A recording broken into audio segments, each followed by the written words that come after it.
Hello. Hello, welcome to We Be We be Zoomin. Zoomin. I am Jackie Woods. I am your RSA president for the Mesa campus, and I also play indoor and beach volleyball. And here is my lovely co-host, Rob Curtis. I'm Rob. I'm the director of campus ministry at Mesa. I also do a lot of other things in student life and teach adjunct in the theology department. So you may see me around there. And I have graciously been asked to co-host this lovely new video cast for all of you students out there out in the world somewhere. Because I know we have students as far away as Europe and Africa. And then many of you right here in Arizona getting ready for the spring semester. So we're excited to launch this new video cast. And we have with us today a special guest, as we will be having every week. We have none other than our campus CEO, the man, the myth, the legend, the boss, Kevin Broeckling. Good afternoon, Rob. Hello, Jackie. How are you all? We're good. We're excited to have you here. I'm excited to be here. Thanks for having me. So, just a few ways to kind of break the ice a little bit. We just came back from winter break. So, Kevin, how was your winter break? It was good. We didn't, my family, we usually travel back to see my extended family. This year, in the year of COVID, we didn't. We spent a lot of quality time together, my wife and my son and I. Did a lot of reading, a little bit of work in my yard, in the backyard, a little bit of work for Benedictine. But it was good. It was, despite, not traveling was a great way to kind of spend time with just my family, which was a nice change of pace too. As much as I missed my extended family in Illinois and Wisconsin, being able to just focus on Monica and Isaac was a lot of fun, and I really enjoyed it. One of the best things about dealing with extended family during COVID is when you get tired, you just be like, oh wait, my internet connection is, and then it's just gone. And yeah, we'll make a note of that when that happens to Rob in meetings. We know it's actually happening, right? Yeah. Very true. That was definitely my backup plan if this interview does not go well, but so far it's going pretty well. There we go. I know for me personally, for winter break, I had a pretty good winter break. I had a little staycation in Carlsbad, California, because I only live about an hour north from Carlsbad. So we just rented out a hotel room for a few days. We picnicked on the beach. We went shopping a little bit. We went hiking. And that was the most we could think to do during these COVID times. But I still got to see my mom and my dad and my brother. So I think that's the most important thing. That's awesome. The other thing that we did, I'm hijacking a minute, but my wife and my son are huge Harry Potter nerds.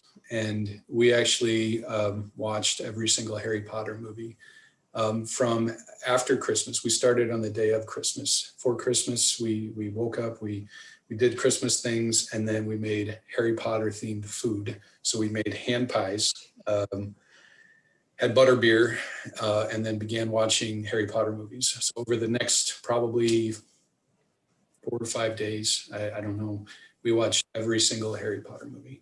And it was the first time that my son has watched number 7, both parts of number 7. So it was, thanks for bringing that up. It was kind of a big deal. I got to watch all of that too. That's awesome. Yeah, my girls got to go through Harry Potter this summer, and now my I guess my middle child, but my youngest daughter is reading them, and they've gone Harry Potter crazy. So, yeah. How did the butterbeer turn out? It was good. It was good. My wife also had a vision to create the Felix Felicia, which is the luck juice, and we actually ended up making some with some cream soda and some shimmery sugar, like that you would normally put on a cookie. We kind of mixed all that together, and then it made that. So it was the right color. It had the shimmers throughout it. I mean, it all worked out really, really well. That's awesome. You're gonna have to share some on campus when we're all back together. We are remember deeply Harry Potter nerds in this house. I do remember watching all of the Harry Potter movies simply so that I wouldn't have to read the book, so I can take the test and get all my reading points. So I definitely am all for watching the Harry Potter movies. I think you'll have to check with Dr. Calgill, but I believe that we have taught a Harry Potter course on campus. I think she's taught it in the summer once or twice or something like that. So might have to check with her on that and see if that class still exists. That would be fun. Very cool. Well, my Christmas break, I hung out with my family, my kids, my wife. We just kind of hunkered down and tried to stay out of everybody's way. But one of the best things that we got this Christmas break was my sister and her husband got our little guy, Austin, those ride-along cars that are like battery operated that the kid could drive in? Well, they got him a jet from Top Gun. And so he has got his Top Gun jet and he cruises around the neighborhood and goes into the danger zone, and it's awesome. I wonder how many of our students have actually seen that movie. Well, it's coming out in the summer, so they can see Top Gun Maverick. Oh, it's being redone? I didn't know that. Well, a sequel to it, yeah. Sequel.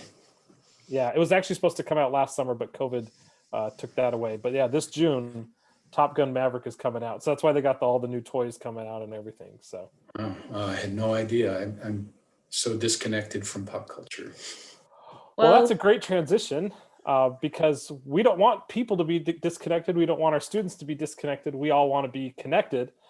And so we're talking today about staying connected during this time of COVID as we go into the spring semester. Sorry. And so we did have a few questions for you, Kevin, about kind of your best ways of staying connected, even with COVID happening, with school having to go online, with only being able to be on campus for so long and having to stay 6 feet apart.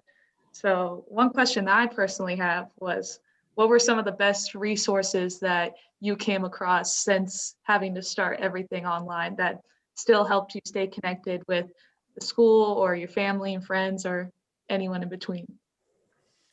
I think one of the best pieces of advice that I would give, and resources, I'll get to that. So bear with me for a minute because I'm gonna go on a little bit of a journey to get to where your question goes. But I think one of the things to remember to stay connected is to recognize what you can and cannot control, because right now with everything that's going on, and COVID, elections, transitions, all of these various things, there's a lot going on, and we have to recognize what are the things that we can control and what do we not have the ability to control, and that helps keeps things in perspective. I think it's also important to recognize what you're feeling. So when we talk about being connected, if you're feeling lonely, we need to acknowledge that and identify, okay, so what can I do about it? And even though we can't do what we normally did in person, Jackie, you and I talked last week or earlier this week, we're not going to have an on-campus buffet in the next couple of months. We can do that in other ways though, right? We can come up with ways that we can still provide a meal to our students, just not in the way that we had always done it. And I think that's what we have to remember, right? So tools we have available to us, Zoom is a great tool. Now, is it the same to be in a space physically with somebody compared to being on a screen? No, it's not the same. I don't think anybody would argue that it is the same, but we can always utilize that tool to reach out and connect with other people. And you're probably going to tire of hearing this from me, Jackie, but the more senses we engage when we meet with people, the better. So as an example, my wife has got friends from high school that she continues to stay in touch with. When they get together and talk, it's overwhelming for somebody like me. I can hear one conversation at a time. This group of 6 women have the ability to all talk about different things at the same time and participate in everybody's conversation. So for me and the husbands, it's an incredibly overwhelming experience, but they love to get together. They love to talk. They actually have Zoom conversations where they catch up, and sometimes they have it with a meal. So they hear each other in all of the overwhelmingness that is them talking together all at the same time. They see each other through Zoom and they're sharing a meal all at the same time. So they're engaging all of those senses in one, And that's the way that they stay connected. And I would suggest during this time of COVID, they actually have been talking more than what they were doing before COVID because of Zoom, because of the desire to be connected with other people. So I think it's important to recognize when you're feeling that and then figure out, okay, what can I do about it? And how can I facilitate getting connected? That's a great point. Thank you. And yes, me and Kevin have become quite close this winter break, just talking on and on about what we can do to connect students back onto campus.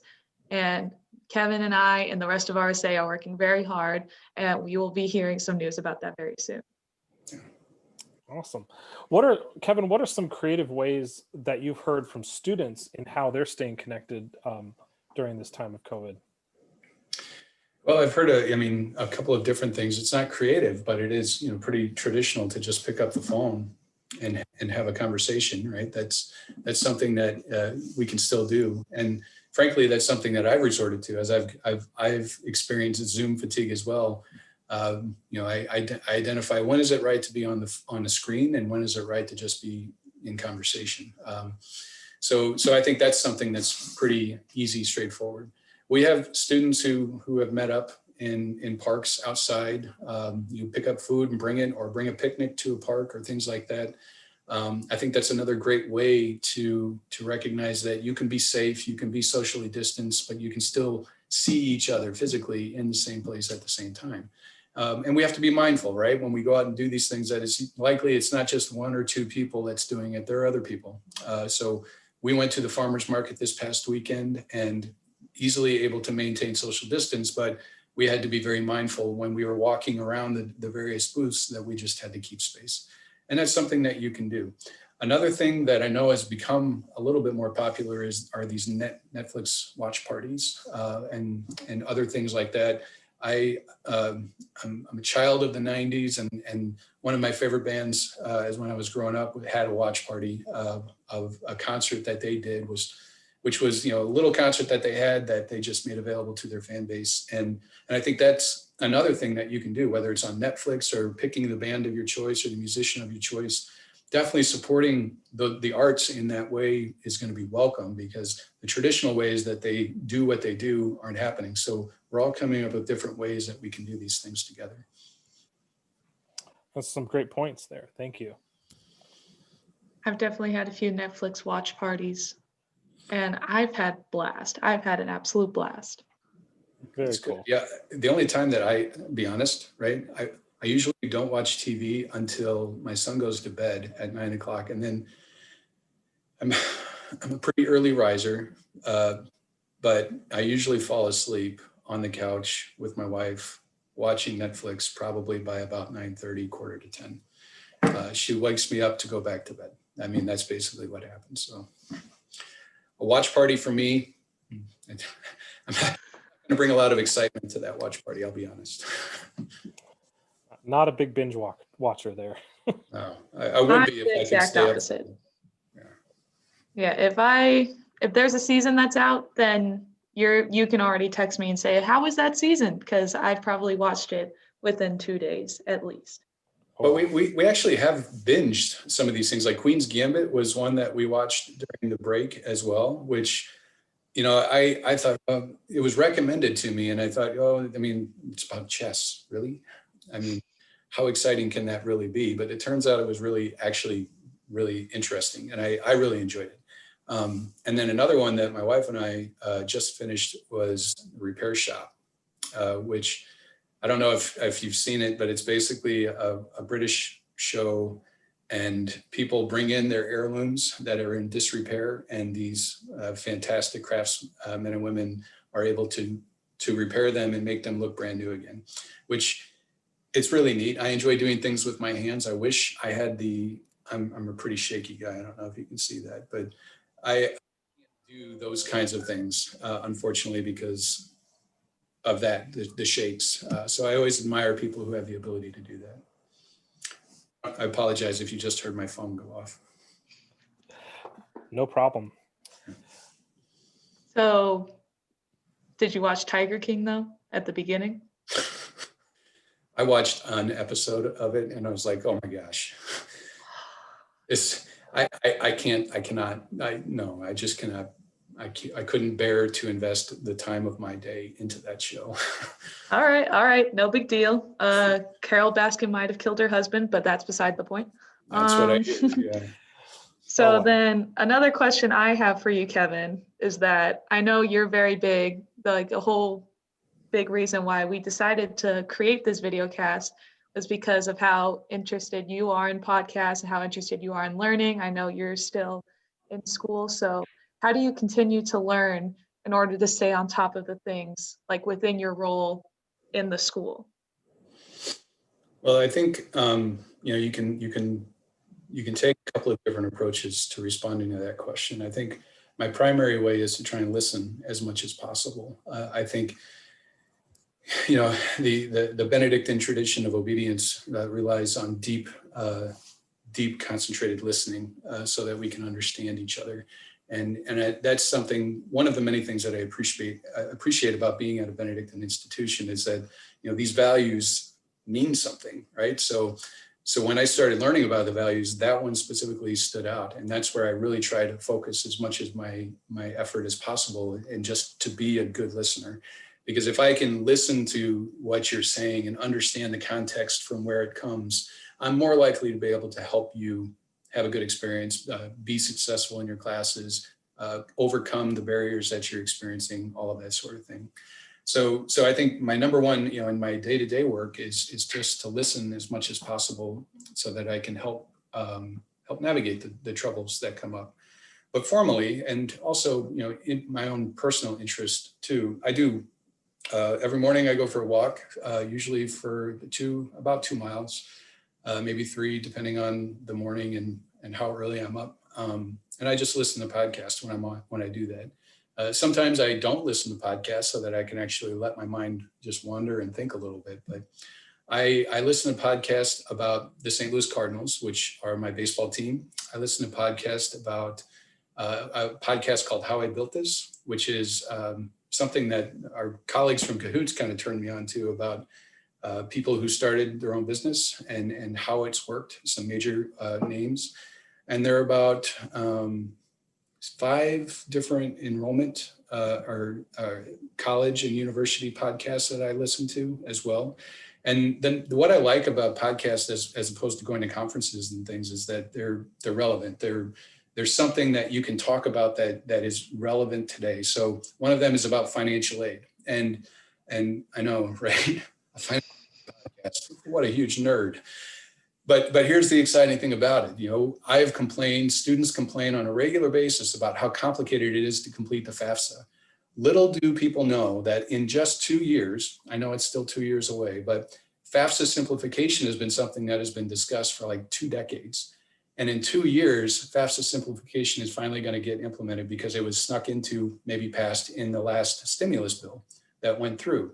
And now we're beginning to learn how that's going to affect students and how students are going to be impacted by having easier access to complete the FAFSA, easier access to the thresholds for eligibility are going to be expanded a little bit.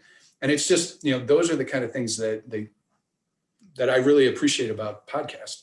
I also listen to a podcast called Intelligence Squared that a friend of mine kind of introduced me to, and they take like things that are relevant today, and they have people from one side, people from the other side debating this topic.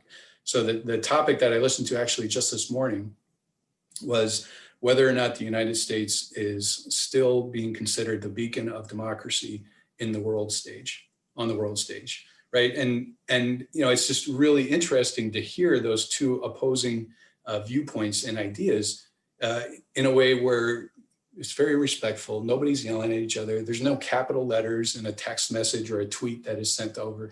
It's 2 people having dialogue. And I think that's so important for all of us to remember, that part of the whole connection question is this, right? Conversation actually needs to happen. Listening needs to happen, and then responding, deep listening and then responding needs to happen. So that's how I do it, for my own personal interest. And then formally, I am working on a doctorate right now, a doctorate in education leadership. I'm in my last term of classes and begin dissertation work, hopefully this semester, I'm going to start kind of doing the preliminary stuff for my dissertation as well. Well, best of luck with that, Kevin. Thanks. We're all rooting for you. And thank you for the reminder to fill out my FAFSA. There you go. And to all of you out there, make sure that you fill out your FAFSA as well. Now we're going to move to a fun segment, and Jackie's going to explain this one a little bit and see what happens. Okay, this one segment is how much will Kevin cringe? So basically, Rob is going to give out a dad joke for Kevin, and I'm going to rate on a scale of 1 to 5, 1 being it wasn't really that good or it just wasn't cringeworthy, and 5 being, oh my God, I can't even move my body. It's just stuck in this cringeworthy position. Because we all know Kevin loves Rob's dad's jokes. I'm not sure if that is how most people would describe the feelings that I have towards Rob's dad jokes. Oh, well, these are good ones, Kevin. Yeah, I'm gonna bring them on. All right. So do you know what the best thing about Switzerland is? What's that, Rob? I'm not exactly sure, but I know the flag's a big plus. It looks like we got a 2. Just a 2. I would give that okay. 2. We can work on that. We can work on that. So over Christmas break, I also joined a book club. And when I got there, I couldn't understand why everybody was throwing Stephen King books around. And then it hit me. I know for me personally, that's like a 4. Kevin, it was also a 2. Okay. Have you seen, I know you're talking about new shows on Netflix and new movies and things like that, but have you seen the new movie Constipation yet? No. Well, that's because it's not out.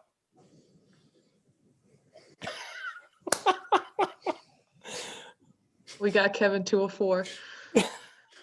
What does the scale go to, Jackie? It goes to a 5, but I think you might actually go over the 5 scale. Okay. We'll end with this one. It's kind of a play on a famous quote by a former president, and as a history guy, Kevin, maybe you'll like this. The only thing that flat earthers fear is fear itself. That's a 5. That's got to be a 5. We'll take it. All right. Well, thank you for playing along, Kevin. I know you appreciate those dad jokes so much, but always appreciate your dad jokes, Rob. Before we move to our final segment, where we're going to give some students advice on this coming semester, we just want to ask, what one big piece of advice do you want to give to our students? And we know that you're a big fan of Star Wars and Yoda, but really just anything that you could just summarize and give to our students that they could take with them this semester would be wonderful. Mm-hmm. Well, I think probably the piece of advice that I would offer up that has nothing to do with Star Wars at this point, but I'll provide my Yoda quote for you. But the one thing that I would offer up is to just be present. You have to work harder in this environment. It's different than what we expected it would be, and all of us are looking forward to coming back together when we can do that safely. But in the current environment, we need to set ourselves up for success, to be present, to be engaged in the things that we're doing. So, whether it's Jackie and I having a conversation about RSA, I want to do that when she can focus on having the conversation about RSA. When you're scheduled to be in a class, try to be present in the class. Set yourself up in an environment where you can actually do that. Here in my office, I move around a lot. I like to move around, so I set up a standing desk in my space here so that I can more easily deal with all of the energy that I have while I'm still able to be productive in the meetings and the conversations that I have. And we've heard about students who just don't turn their cameras on, who might be at work when they're in class. That you're not going to be fully engaged and you're not going to get the most out of the class that way. So when I talk about being fully present and being fully engaged, it's giving yourself the space to do that first and foremost, because multitasking is a myth. That you can't multitask. Your attention span is only going to be able to focus on one thing. So if you're, at work or at soccer practice or whatever, and you're supposed to be in class, you're only going to do one of those things well, and probably not going to do either one as well as you could because you're splitting your attention. So my advice would be, when we talk about being connected, is to be present in the course, in the environment, in the meeting, in the conversation that you're going to be in. And that's so hard anymore because of things like, cell phones and text messaging, and even on your computer. You can always have a separate window open or a browser open and do something besides focus on the class. But that's where self-discipline and willpower is important. So I like to quote the little green man the most: do or do not, there is no try. And I think in this situation, that means commit to the class that you're supposed to be in when you're supposed to be in it. Commit to the conversation. Do it. Don't try to do it because you have something else going on. Do that conversation to the best of your ability. Do that class to the best of your ability. Commit the time to that. And I think you'll find that you learn a lot more. It's a lot more enjoyable. It's a lot more engaging, and you get a lot more out of the experience. All right. Well, thank you, Kevin. We appreciate hearing your words of wisdom. And as we close up, Jackie, as a student, is there anything that you want to share about going into another semester of digital learning that our students can really take away? Yeah, I know personally for me, it was quite the transition going from face-to-face contact to online learning, especially because I know so many students out here chose Benedictine specifically for the small campus vibes and having that one-on-one time with your professor. So I know personally I struggled a little bit last semester, but I'm really going to work on having my camera on during class when I can. Obviously, if I'm in a tough situation, I'm not going to, but if I know I can be present and I can help out my professor in any way possible, I'm going to have my camera on and I'm going to be vocal in class. So I definitely think that's what students can work on this year, and just still trying to stay engaged as much as possible. We still have sports happening. Our basketball's going on right now. Volleyball's about to start. Both volleyball's about to start. Golf's about to start. A lot of sports are about to start. So staying involved, that RSA is going to work with for sure to help students be able to still be engaged and watch these sporting events, even possibly at campus. We're working on that right now. Very good. Just to throw a few things out there, it is the first week of classes. So if you have yet to log on to D2L, you're already behind the schedule. So make sure that you log on to D2L, check in with your professors, especially your asynchronous classes, to see how they're supposed to be conducted so that you don't fall behind. Drop Add ends this Sunday. So if you certainly are in a class that you are like, this is not right for me, or if you're looking for a class that was full before, it may be open now, consider looking at Drop Add before this Sunday night to get that out of the way. As Jackie said, turn your cameras on, be engaged. You're paying for it. You already paid for it, so might as well give it your best effort. Your professors would certainly appreciate it, as would your classmates. Big piece of advice: don't fail any classes. Be present and work hard so that you can pass those classes, because when you fail, it just sets you back and you don't want that. I would throw out there, schedule some time for your asynchronous classes as if you were actually going to class. And in that time, you could do your readings, catch up on homework, follow the lectures, discussion posts, whatever you need to do. But schedule that time, because if you don't schedule it, it's going to get away from you. And then lastly, in the class, connect to your fellow classmates. There's a chat feature on Zoom. You can privately message people on there and say, hey, do you want to have a study group going, or some other way to connect outside of class, just as you would in class. It's a great way to still get to know your fellow Redhawks, so that when we come back together next year, we get to be one big Benedictine family again. We're excited for that. We're missing you, but we're going to stay connected with you via this lovely video cast. I'm excited for this semester. Jackie, are you excited? I'm very excited. And thank you so much, Kevin, for being our very first guest. We really appreciate it. Yep. Thank you to both of you for hosting this, and I hope that students connect with you and are able to take something of value from this. Again, nothing else. It's an opportunity to connect, to see the person behind the email, to get to know each other a little bit better. So thank you for facilitating that for our students. Thank you. All right. So next week we have our guest will be Frank Woodford, our interim athletic director and men's basketball coach. He will be with us on Zoom, but until then, we be Zoomin'. Have a great week.